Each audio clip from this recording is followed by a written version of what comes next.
जय जिजाऊ, जय शिवराय, जय शंभूराजे। गडकिल्ले संवर्धन प्रतिष्ठान महाराष्ट्र राज्य सादर करीत आहेत शिवसाम्राज्याचे दिनविशेष। 15 जानेवारी इसवी सन 1761 पानिपतचे तिसरे युद्ध मराठी सदाशिवराव पेशवे भाऊ आणि अफगाण घुसखोर अहमद शाह अब्दाली यांच्यात झाले। या कालखंडात सकाळी 9 ते संध्याकाळी 5:30 पर्यंतच्या एका दिवसाच्या अल्पावधीत असे भयंकर घनघोर जीवघेणे युद्ध घडल्याचे आणि त्यामध्ये दोन्ही बाजूंची 1.5 लाख माणसे आणि 80,000 जनावरे मेल्याचे दुसरे उदाहरण नाही। या युद्धात महाराष्ट्रातील प्रत्येक घरातल्या कुंकवाचा करंडा पानिपतवर लवंडला। या भीषण युद्धात मराठे पराभूत झाले, तसेच अब्दालीचीही मोठी हानी झाली। या युद्धाबाबत अहमद अब्दालीनेच लिहून ठेवले आहे। दक्षिण्यांनी पानिपतावर मजबूत छावणी कायम केली होती। युद्ध दिवशी त्यांनी अत्यंत निकराने आमच्या लष्करावर पुन्हा पुन्हा हल्ले चढविले। मराठ्यांचे हे असामान्य शौर्य पाहण्यासाठी त्या दिवशी आमचे रुस्तम आणि इस्किंदार सारखे वीर मौजूद असते, तर त्यांनी मराठ्यांचा महापराक्रम पाहून आश्चर्याने तोंडात बोटे घालून चावली असती। मराठ्यांसारखी युद्धाची अशी लालसा, अशी खुमखुमी आणि इतके शौर्य इतरांकडून होणे वा दिसणे अशक्य। खणान त्या जिगरबाज मराठा तलवारींची त्याने एवढी दहशत खाल्ली होती की विजयी होऊन सुद्धा पुन्हा हिंदुस्थानावर आक्रमण करायचे त्याला धाडस राहिले नाही। या युद्धामुळे मराठ्यांचे लष्करी वर्चस्व संपुष्टात आले, ज्याचा फायदा इंग्रजांना भारतात सत्ता फोफवण्यास झाला। 15 जानेवारी इसवी सन 1656 साली महाराजांनी छापा घालून जावळी काबीज केली। महाराजांच्या बळापुढे चंद्रराव मोरे यांचे बळ अपुरे पडू लागले। चतुर्बेट संभाजी कावजी कोंढालकर यांच्या हाती पडले। जोहरखोरे ही रघुनाथ पंथांनी काबीज केले। हनुमंतराव मोरे या धूमचकीत मारला गेला, तर प्रतापराव मोरे निष्ठून विजापूरला पळून गेला। सिवथर खोरेही महाराजांनी जिंकले। इथल्या बाबाजीराव या मोरे यांचा कारभारी याला कैद करून महाराजांनी त्याचे डोळे काढले। खासा चंद्रराव व मुरारबाजी यांनी जावळी बराच वेळ लढवली, पण अखेर चंद्ररावास माघार घ्यावी लागली। तो आपल्या बायका मुलांसह रायरी किल्ल्यावर लपून बसला। जावळी महाराजांनी सर केली। जावळीवर महाराजांचे निशाण लागलं ते दिवस होता। 15 जानेवारी इसवी सन 1660 साली दौलाजीची कोकणावर चाल खारेपाटण कोट जिंकला। जेव्हा छत्रपती शिवाजी राजे प्रतापगड, वाई, सातारा, कोल्हापूर भागातल्या आदिलशाही चौक्या जिंकत होते, तेव्हा त्यांचा सरदार दौलाजी तळ कोकणातून थेट राजापूरपर्यंत गेला होता, असे इंग्रज व वलंदेज साधनामधून दिसते। राजापूरच्या इंग्रजाच्या वखारीतून त्यांच्या सुरतेचा वखारीला 9 डिसेंबर 1659 लिहिलेल्या पत्रात हा उल्लेख सापडतो। अफजलवादाच्या धक्क्यातून सावरायला वेळ मिळायच्या आत झालेल्या या आकस्मिक हल्ल्याने आदिलशाहीचे सगळे अधिकारी व सरदार हादरले। इंग्रजाच्या पत्रावरून हे स्पष्ट आहे की 10 डिसेंबर पर्यंत दौलाजी राजापूरला पोचला नव्हता।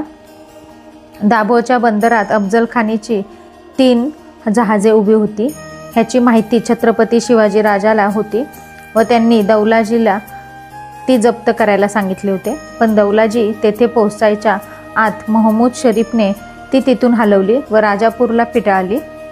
राजापूरला आदिलशाही अधिकारी अब्दुल करीम ह्याला ही जहाजे सुपूर्द करण्यात आली। जेव्हा त्याला रुस्तुमेजमानच्या 28 डिसेंबर 1659च्या पराभवाबद्दल कळले, तेव्हा त्याने राजापूरहून पळ काढला। 12 जानेवारी 1660ला छत्रपती शिवरायांनी 500 मावळे राजापूरला व आणखी 200 जैतापूरला पोहोचले। अब्दुल करीम, महमूद शरीफ व इतर काहींनी जहाजांनी वेंगुर्ल्याला पळ काढला। जैतापूरला काही इंग्रजांनी छत्रपती शिवरायांच्या लोकांना अडवण्याचा प्रयत्न केला, त्यात फिलिप गिफार्डला अटक झाली। 15 जानेवारी 1660ला त्यांनी राजापूर सोडले व खारेपाटणला गेले। त्यांनी खारेपाटणचा कोट घेतला व फिलिप गिफार्डला त्यात बंदी बनवले। 15 जानेवारी इसवी सन 1681 साली राज्याभिषेकाचे तुलादान विधी पार पडले। त्याचबरोबर विधिवत करावयाचे अनेक विधी जसे विनायक शांती व इतर धार्मिक वेदोक्त विधी आजच्या दिवशी पार पडले. 15 जानेवारी इसवी सन 1685 साली गाझी-उद-दीन खान बहादूर किल्ले रायगडाच्या पायथ्याशी भिडला. गाझी-उद-दीन खानने रायगडाच्या पायथ्याची एक वाडी जाळली. मराठ्यांचे अनेक अधिकारी व सैनिक त्यावेळी मारले गेले. कवी कलश यांनी सैन्य पाठवून प्रतिकार करण्याचा प्रयत्न केला. मोगल सैन्याने बरेच लोक बायका मुलांसह कैद केले. छत्रपती संभाजी महाराज त्यावेळी पाचडात होते. गुरेढोरे जप्त केली. निजामपूर व जवळील 3 ठिकाणी जाळपोळ मोगल सैन्य तिकडे येत आहे हे समजल्यावर ते रायगड किल्ल्यावर गेले. किल्ले रायगडाच्या पायथ्याशी पाचाडजवळ 4 मैलांच्या सुमारे 7 किलोमीटरच्या अंतरावर गाझी-उद-दीन खानचा डेरा होता. छत्रपती संभाजी महाराजांची 15,000ची सैन्य घेऊन हंबीरराव व रूपाजी भोसले हे मोगल सैन्यावर तुटून पडले. बाण आणि बंदुकीची लढाई झाली. 4ही बाजूनी मोगल सैन्य लढत होते, पण मराठे सुद्धा तितकेच तीव्रपणे लढत होते.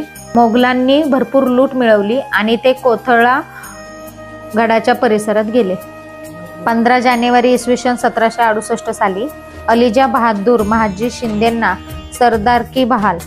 पानिपताच्या 3ऱ्या लढाईत दत्ताजी शिंदे, जनकोजी शिंदे याच्या मृत्यूनंतरही महादजी शिंदे यांना 15 जानेवारी 1768 या दिवशी सरदारकी मिळाली. छत्रपती शिवरायांनी स्वराज्याची मुहूर्तमेढ केली आणि त्यांनी तिच्यावर कळस चढवला. महादजी शिंदे ज्यांच्याबद्दल कसल्याही प्रसंगी न डगमगणारा शूर, मत्सुदी, राष्ट्रहित जाणणारा, काटकसरी, कृष्णभक्त, सुदृढ, मध्यम उंचीचा, काळा सावळा, साध्या राहणीचा, कवी, परधर्मसहिष्णू, रवसा ठेवणारा, त्यावेळी मानाने सुशिक्षित व राजकारभार उत्तम ठेवणारा होते. महादजी शिंदेचे नाव मराठ्यांच्या इतिहासात महान सेनानी म्हणून घेतले जाते. ग्वाल्हेरच्या या सिंहात असामान्य शौर्य, मत्सुद्दीपणा, धडाई, राज्यकर्ता असे अनेक गुण होते. त्यांच्या कर्तृत्वामुळे इंग्रजांकडून मानाने यांना द ग्रेट मराठा असे म्हटले जात. पानिपताची लढाई, वडगावची लढाई, सालबादचा तह, बारभाई, कारस्थान अशा अनेक घटनांमध्ये त्यांनी महत्त्वाची भूमिका बजावली. पानिपताच्या 3ऱ्या लढाईनंतर यांनी मराठा साम्राज्याला पुन्हा उभारी मिळवून देण्याचे काम केले. अस्थिर अशा मराठा साम्राज्याला महादजीमुळे स्थैर्य लाभले.